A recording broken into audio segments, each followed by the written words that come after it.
নতুন একটা ভিডিওতে সবাইকে ওয়েলকাম। কিছুদিন আগে সাউথ সিটি মলে জুরাসিক ওয়ার্ল্ড হয়েছিল, তোমরা তো সবাই জানো যারা কলকাতাতে থাকো। এই সময় দিদিও এসেছিল, তাই পুচকির উদ্দেশ্যেই যাওয়া হয়েছিল।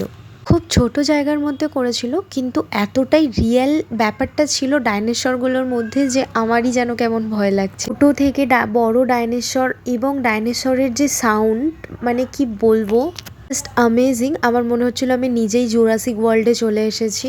তো আমরা বেশ অনেকক্ষণ ধরে ওখানে সময় কাটিয়ে ফটো ভিডিও সমস্ত কিছু তুললাম। তার মধ্যে হঠাৎ আমাদের প্রিশার আবার একটু ভয় পাচ্ছিল, ও কিছুতেই ওখানে দাঁড়াতে চাইছিল না। আমরা সবাই মিলে চলে এসেছিলাম প্যান্টালুন্সে শপিং করতে। এই দেখো, এখানে এসে নিজে একা একাই ঘুরে বেড়াচ্ছে, আর ওখানে কোল থেকেই নামতে চাইছিল না। দিদি তো শপিংয়ে বেরোনোই হয় না দুজনের জন্য, তাই এখান থেকে বেশ কিছু নিয়ে নিয়েছে। সেকশন বেশ ভালোই ছিল। তারপরে ওখান থেকে বেরিয়ে আমরা একটা খাওয়ার দোকানে এসেছিলাম। এসেই প্রথমে আমাদের প্রিশাকে খাইয়ে নিচ্ছিল দিদি, আমরা ওর জন্য ওয়েট করছিলাম। আজকে ভিডিওটা ভালো লাগলে like, comment, share and subscribe. Bye সবাইকে।